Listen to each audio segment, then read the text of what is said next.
আজকে আলোচনা করব রিং মেশিনে ওডেন রোলার আনক্লিন থাকলে আসলে কী সমস্যা হতে পারে।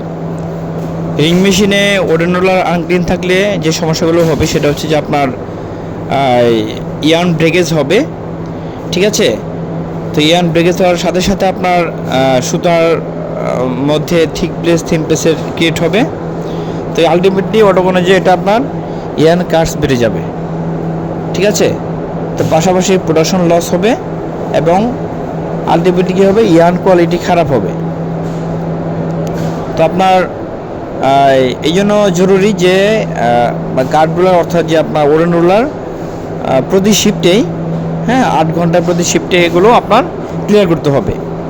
তা ক্লিন রাখলে আপনার ইয়ার্ন কোয়ালিটি ভালো হবে, প্রোডাকশন ভালো হবে, ইয়ার্ন ব্রেকেজ হবে না, ঠিক আছে। তো এইভাবে আমাদের মেনটেন করতে হবে। তো আশা করি বুঝতে পেরেছেন। আজকে পর্যন্তই, পরবর্তীতে নতুন একটি টপিক আসবেন ছিল, তো তখন ভালো থাকবেন। আল্লাহ হাফিজ।